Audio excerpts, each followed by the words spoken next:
Good evening students. तो जैसे कि लास्ट आर्टिकल में हमने क्या पढ़ा, हमने लास्ट आर्टिकल में क्वांटम नंबर्स को कंप्लीट किया था। उससे रिलेटेड दो न्यूमेरिकल्स थी, सोल्ड न्यूमेरिकल्स थी, वो भी हमने कर ली थी। अब इसके बाद में जो है हमारे पास क्या है, इससे आगे इसके बाद में हमारा पास जो नेक्स्ट आर्टिकल है वो है शेप्स ऑफ ऑर्बिटल्स। ऑर्बिटल की जो शेप है वो क्या है,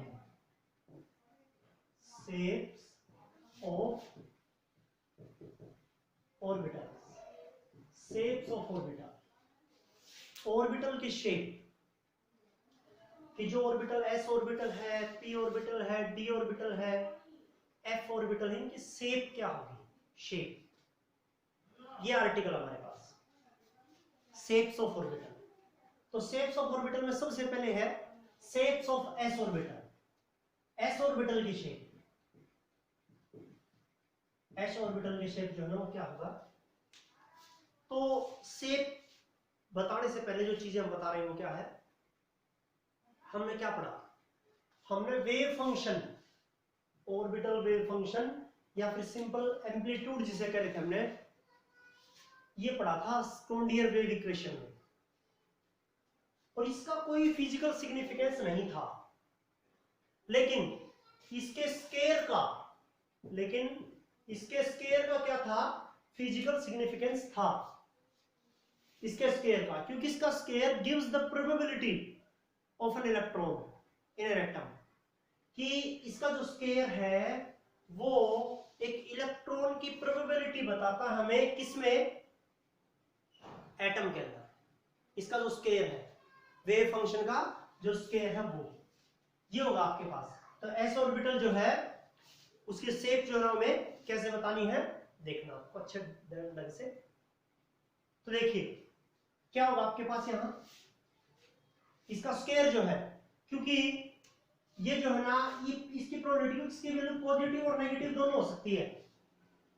तो प्रोबेबिलिटी पॉजिटिव तो ठीक है, लेकिन प्रोबेबिलिटी नेगेटिव कभी नहीं होती। अब जब इसका स्केयर जो है, तो देखिए पॉजिटिव का स्केयर तो क्या हो जाएगा, पॉजिटिव होगा ही अपने आप। नेगेटिव का स्केयर भी क्या होगा, पॉजिटिव। तो इसलिए इसके स्केयर का फिजिकल सिग्निफिकेंस होता है, जबकि इसका वेव फंक्शन का कोई फिजिकल सिग्निफिकेंस नहीं, इसके स्केयर का फिजिकल सिग्निफिकेंस है। क्योंकि ये क्या दे रहा है हमें, ये प्रोबेबिलिटी दे रहा है किसकी, इलेक्ट्रॉन के मिलने की, किसमें, एक एटम में। एटम में इलेक्ट्रॉन के मिलने की प्रोबेबिलिटी दे रहा है। ये हो जाएगा आपके पास एस ऑर्बिटल, सॉरी जो वेव फंक्शन है उसके बारे में पहले। अब एस ऑर्बिटल के लिए क्या देखेंगे आप, शेप के लिए। तो एस ऑर्बिटल जैसे 1s आपके पास, 1s के लिए जो ग्राफ है वो क्या है आपके पास, यहां वेव फंक्शन वर्सेस रेडियस, ठीक है। और वो क्या है, यहां इस तरह का कर्व जो हमें मिलता है, इस तरह का कर्व हमें मिल रहा है। अब इसके स्केयर का इसके वेव फंक्शन के स्केयर का जो कर्व है वो हमें देखिए क्या मिलेगा, वो भी इसी तरह से आपको मिलता है। इससे क्या पता लगता है आपको कि जैसे जैसे प्रोबेबिलिटी, मतलब जितना हम दूर जाते जा रहे हैं, न्यूक्लियस से दूर जाते जा रहे हैं, जितना हम न्यूक्लियस से दूर जा रहे हैं वैसे वैसे प्रोबेबिलिटी इलेक्ट्रॉन के मिलने की घट रही है। किसके लिए, 1s ऑर्बिटल के लिए, कि 1s जो है वो ऑर्बिटल के सबसे नजदीक है।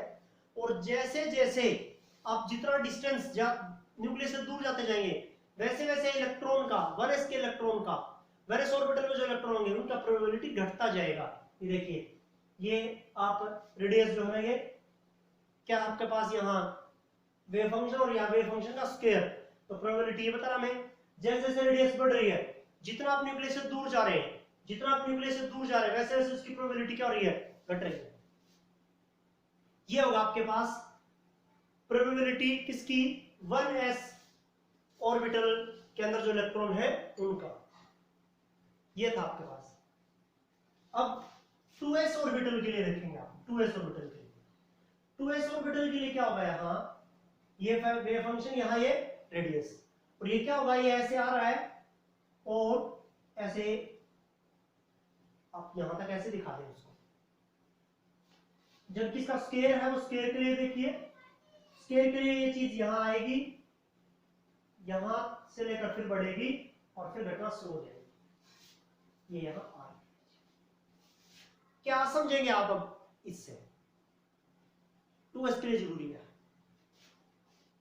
प्रोबेबिलिटी जो है 2s ऑर्बिटल इलेक्ट्रॉन्स की, जैसे जैसे न्यूक्लियस से दूर जाएंगे घटेगी, सही है। लेकिन उसके बाद में यहां तक तो ठीक है, अब ये नीचे चला गया, क्योंकि यहां ये क्या था, पॉजिटिव ग्राफ के लिए था, और ये कहा नीचे इसमें आ जाएगा तो क्या हो जाएगा, नेगेटिव हो जाएगा।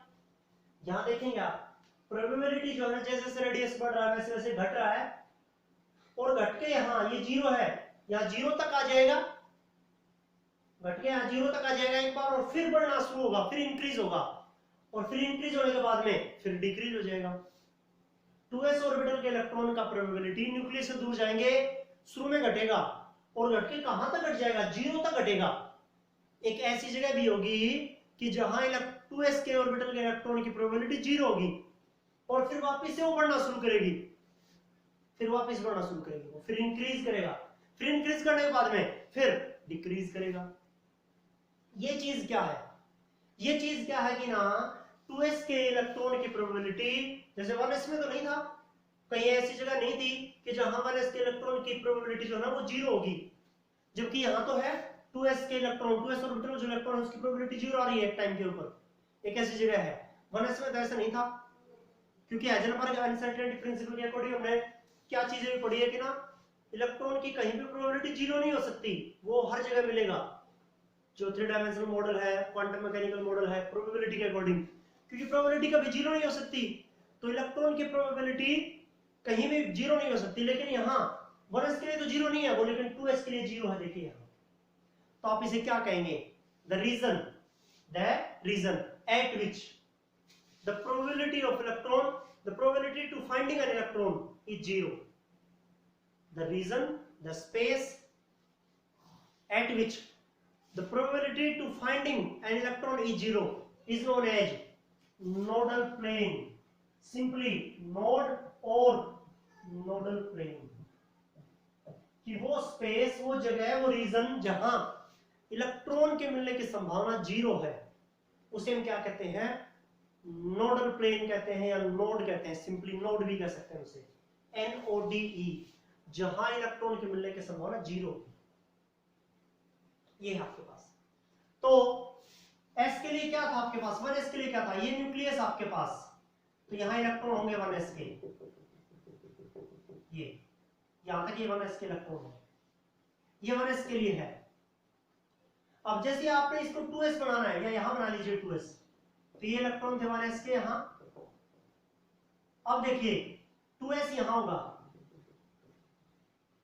ये 2s के इलेक्ट्रॉन है, तो ये बीच में देखिए जो स्पेस है, ये स्पेस है जो बीच में, इसे आप कहते हैं नोड, इसे आप नोड कहते हैं। इसके लिए ये 2s के लिए नोड, 1s से आगे और 2s के बीच में एक रीजन होगा, एक स्पेस होगा जहां 2s के इलेक्ट्रॉन के मिलने की प्रोबेबिलिटी 0, उसे हम कहते हैं नोड। ऐसे ही 3s के लिए क्या होगा, 2s के बाद में और 3s से पहले क्या होगा, नोड होगा। जैसे 2s में एक नोड हुआ, अब 3s में कितने नोड होंगे, 2 नोड होंगे। कैसे में 2 नोड, क्योंकि एक 2s का और एक 3s का, 2s से आगे जो 3s के बीच में, तो 1s में कोई नोड नहीं है, 2s में एक नोड है, और 3s में कितने नोड हैं, 2 नोड है। कितने नोड हैं, 2 नोड है। तो नोड का फॉर्मूला आपके पास यहां क्या होगा, नोड के लिए फॉर्मूला जो है ना वो होगा आपके पास n-1, क्या होगा, n-1 होगा। टोटल नंबर ऑफ नोड्स जो है 1s में कितना होगा, 1s, तो 1 है प्रिंसिपल से 1 - 1 0, 2s में कितना होगा, 2 - 1 1, 3s में कितना होगा, 3 - 1 2, 4s में कितना होगा, 4s - 1 3, 3 नोड होंगे ऐसे। ये होगा आपके पास नोड के लिए फॉर्मूला क्या होगा, n-1, एंगुलर नोड के लिए क्या होगा आपके पास, एंगुलर नोड के लिए फॉर्मूला होगा एल आपके पास, एल जो एंगुलर नोड होते हैं, क्या होते हैं जो एंगुलर नोड होते हैं, और total number of spherical node और रेडियल नोड भी कह सकते हैं आप उसे।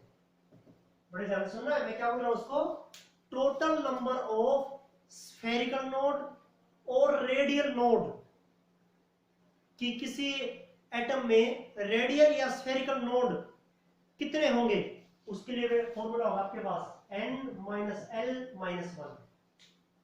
कॉम्पिटिशन के क्वेश्चन आते हैं इससे, n minus L minus one, main में भी और एडवांस में भी, n minus L minus one, n minus L minus one, ये total number of radial node और स्फेरिकल नोड ये होते हैं। ये टोटल नंबर ऑफ नोड है, नोड क्या देंगे तो n minus one, angular node l होंगे, स्फेरिकल या रेडियल नोड आपसे पूछेगा तो फॉर्मूला होगा इसका n minus L minus one. ये होता है नोड। नोड क्या होता है बताया मैंने आपको कि वो रीजन वो स्पेस जहां इलेक्ट्रॉन के मिलने की प्रोबेबिलिटी जीरो होती है, उसे आप नोड कहते हैं, नोड। ठीक है, अब शेप, ये तो प्रोबेबिलिटी से रिलेटेड चीजें थी। अब शेप, शेप क्या हो गया एस ऑर्बिटल की, जो शेप मैंने स्फेरिकल लिखा, ये कैसे बताया मैंने आपको। एस ऑर्बिटल के लिए n जो भी हो आपके पास, जैसे n is equal to 1, l is equal to 0 होता है। अब 2s के लिए, ये 1s के लिए है, 2s के लिए क्या होगा, n इज इक्वल टू 2 होगा और l इज इक्वल टू क्या होगा, 0 होगा। l 0, l की वैल्यू 0 होती है s ऑर्बिटल के लिए, s सबसेल के लिए 0 होती है। ठीक है, 0 का मतलब क्या है कि उसका 0 का मतलब होता है m की वैल्यू कितनी होगी, 2 into 0 plus 1 1, मतलब एक ही ओरिएंटेशन होगा, मतलब एक ही ओरिएंटेशन होगा। l की वैल्यू 0 1, m की वैल्यू 1 है, m की वैल्यू भी 1 है, किसके लिए, 1s के लिए। ठीक है, 2s के लिए, इस तरह से आप, तो m की वैल्यू मतलब एक ही ओरिएंटेशन है वहां। एक वैल्यू का मतलब क्या होता है, एक ओरिएंटेशन, एक ही ओरिएंटेशन, और एक ऐसी शेप बतानी है जिसका एक ही ओरिएंटेशन होता है, और वो होता है स्फेरिकल। ठीक है, कोई ऐसा शेप जिसका एक ही ओरिएंटेशन हो, वो क्या होता है, स्फेरिकल। वो स्फेरिकल ऑर्डर का होता है, जिसकी एक ही ओरिएंटेशन होगी, जिसकी एक ही ओरिएंटेशन होगी, वो क्या होता है, स्फेरिकल। वो स्फेरिकल है। तो ये था आपके पास एस ऑर्बिटल कैसे होते हैं, spherical in nature. S orbital कैसे होंगे, स्फेरिकल, जो स्फीयर के शेप के होंगे। एस ऑर्बिटल की शेप होगी स्फीयर। रीजन क्या है, क्योंकि एस ऑर्बिटल के लिए एक वैल्यू आ रहा है, एल का वैल्यू 0, एम का वैल्यू 1, मतलब एक ही ओरिएंटेशन होगा वहां, और एक ऐसे शेप जिसका एक ही ओरिएंटेशन होता है स्फीयर। तो स्फेरिकल होंगे एस ऑर्बिटल। ये था आपके पास एस ऑर्बिटल का शेप। उसके बाद में आपके पास shape of P orbital, shape of P orbital, P orbital का शेप वो देखना है आपको। Shape of P orbital, P orbital का शेप,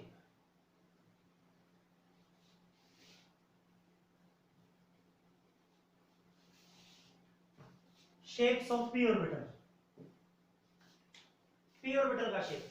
तो पी ऑर्बिटल के लिए क्या होगा आपके पास, सिंपल सी चीज है, पी ऑर्बिटल जो है ना, इसमें नोड जो है ना वो कहां होता है, पी ऑर्बिटल में ये कह लीजिए, मान लीजिए 2p है, तो n की वैल्यू कितनी है, यहाँ 2 है, l की वैल्यू कितनी आएगी, n माइनस 1, 1 आ जाएगा आपके पास, 0 और 1 मतलब 1, और m की वैल्यू कितनी आ जाएगी, 2l प्लस 1 3, 3 में मतलब -1 0 प्लस 1, -1 0 प्लस 1, ऐसे ही। ठीक है, 3 वैल्यू है, तो 3 वैल्यू का मतलब 3 कोऑर्डिनेट होंगे, x कोऑर्डिनेट, y कोऑर्डिनेट और z कोऑर्डिनेट। दूसरी चीज, पी ऑर्बिटल जो है ना, उसमें क्या होता है कि ना, जो इलेक्ट्रॉन्स है ना वो लोब्स, ये है आपके पास, ये लोब्स है आपके पास, ये लोब्स है आपके पास, ये क्या है, ये वो प्लेन है, ये वो प्लेन है एक्स वाई और जेड। प्लेन मतलब जहां इलेक्ट्रॉन की प्रोबेबिलिटी 0 मिलेगी वो होगा नोड, नोडल प्लेन या नोड, तो नोडल प्लेन लिखा होगा इसको। और इलेक्ट्रॉन कहां होते हैं, इन लोब्स में, इलेक्ट्रॉन है इन लोब्स में। इन p orbitals electrons are found above the plane or below the plane। p orbital में इलेक्ट्रॉन जो है वो कहां मिलते हैं, प्लेन से ऊपर और प्लेन से नीचे। प्लेन के ऊपर इलेक्ट्रॉन नहीं मिलेगा, और जहां इलेक्ट्रॉन नहीं मिलेगा उसे क्या कहते हैं हम, नोडल प्लेन। तो ये है आपके पास प्लेन से ऊपर इलेक्ट्रॉन, प्लेन से नीचे इलेक्ट्रॉन है। प्लेन के ऊपर इलेक्ट्रॉन नहीं है, तो प्लेन जहां इलेक्ट्रॉन की प्रोबेबिलिटी जीरो होगी, जहां इलेक्ट्रॉन नहीं मिलते उसे हम कहते हैं नोडल प्लेन। तो ये आपके पास क्या है, नोडल प्लेन है। इससे ऊपर इलेक्ट्रॉन नीचे इलेक्ट्रॉन है, और उन्हें क्या कहते हैं आप, लोब्स। जो ऊपर है इलेक्ट्रॉन नीचे इलेक्ट्रॉन है, वो क्या है आपके पास, लोब्स। इन्हें आप लोब्स कहते हैं, लोब, सिंपल लोब। दो है तो दो लोब्स बोल दीजिए, लोब्स। ये है आपके पास। अब p ऑर्बिटल के लिए m का वैल्यू जो है वो 3 आ रहा है, l का वैल्यू 1 होता है, m का वैल्यू 3, मतलब तीन ओरिएंटेशन है। तो इसका मतलब है ठीक है, तीन ऑर्बिटल होंगे, px py और pz, px py और pz। जैसे 2px 2py 2pz, 2px 2py और 2pz। जैसे मान लीजिए ये 2px आपके पास, ये 2pz है आपके पास, px py pz, थोड़ा सा टेढ़ा कर दीजिए, ये pz होगा आपके पास, px py और pz, थोड़ा सा टेढ़ा कर दीजिए उसको, ठीक है। ऐसे करने आपको, इनमें x और y और z लिख दीजिए।